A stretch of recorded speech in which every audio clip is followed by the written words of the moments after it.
It's your friendly math tutor, Miss C here, and today we are applying the product property of logarithms to simplify expressions, and we're also going to look at how we apply that property to expand expressions. So there's a couple of reasons we might do this, and we'll talk about them throughout, but the first thing we have to check when we're applying this property is that our bases are the same.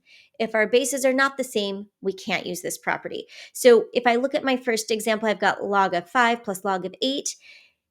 When we're dealing with logs, if there's not a base written, it's base 10. It's the most common base. And if you've watched my videos for a while, you know that math people don't like to write extra things. So we often don't write things that are common. So we know this is base 10. Both bases are the same. We can combine those using this property. Both of these logs are base 2. We can also use the product property here. I've got base 4 here, base 7. This is as simplified as it can get because our bases are not the same. All right, so now let's go ahead and look at how we apply the product property. So basically, we are going to rewrite these two logs as a single log. So we're going to start by writing log of, and then we multiply what is being logged.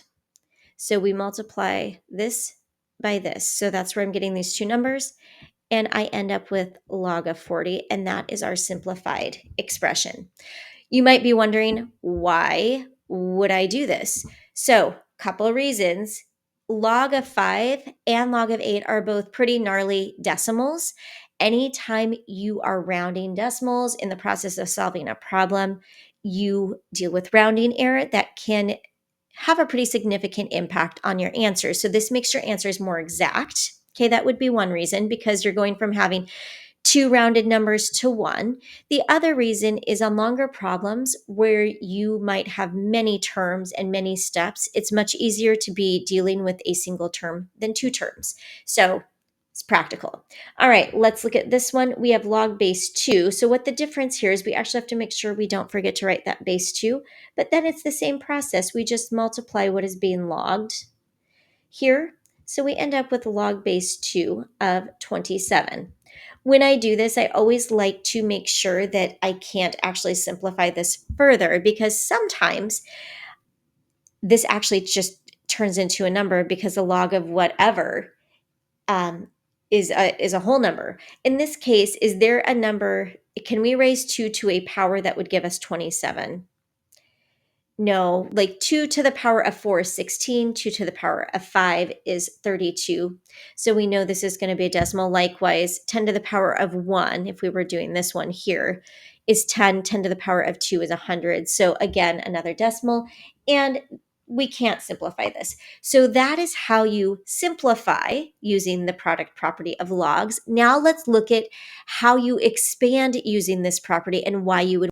So essentially, when we are expanding the logarithm based on the product property of logs, we're doing the opposite of what we just did. So instead of writing this as a single term, we're expanding it to two terms. So in this case, we see that 100 and x are being multiplied. So we could think of it like this. Remember how we rewrote initially as 100 times whatever, times x in this case. So what we can do then is we can break this apart, and we could say the log of 100 plus the log of x, right? Because remember, in the last section of this video, we went from here to here. So we're just doing the opposite. Now, here's why you would do this. Log of 100 is actually 2, right? 10 to the power of what makes 100, that's what this is saying, is 10 to the power of what makes 100, and that's 2, plus log of x.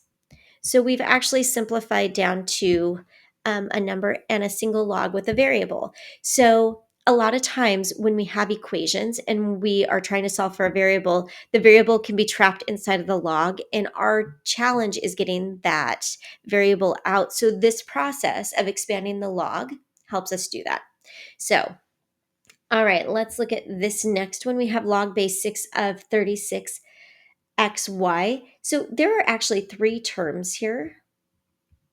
So I'm going to rewrite this just as an intermediate step so we can see that they are being multiplied. Now, depending on what you're doing, it's going to depend on how much simplification you are going to do, right? Based on what you're trying to find. I'm going to write this in the most expanded form possible.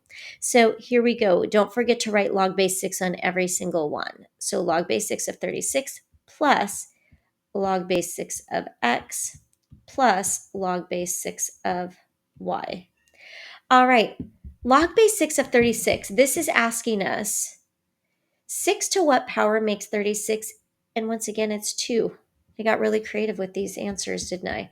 All right. And then we just have this. So that's a y. There we go. Okay, and our last one. So we just have 2 values here. So I'm going to go ahead and just rewrite this. I'm not doing the intermediate step because the more proficient you become with these, the less writing you need to do. And as a math person, I like that. So there we go. That's as simplified as we can get. 9 to what power makes 12? It's going to be a pretty big decimal, right? 9 to the power of 1 is 9. 9 to the power of 2 is 81. So there's not a power that we can raise 9 to that's going to give us a whole number. So we're just going to leave it in exact form here. All right, just a few things that I've seen students do that get them in trouble when they are using this property. The first is they forget to write the base on each logarithm. So you've got to remember to write the base as you expand these out. Okay, the second is sometimes students even forget to write the word log. So just as a quick reminder, you might do this, right? But if you just do that, it's not right. That's incorrect. So make sure that each term has to have the log in its base written in them. And then the last thing that I don't see as much as a mistake, but I see sometimes is the sign. So sometimes people will accidentally turn these addition signs into multiplication signs. If you found this video helpful, please like it so it comes up for others in their feeds and they can continue to learn math.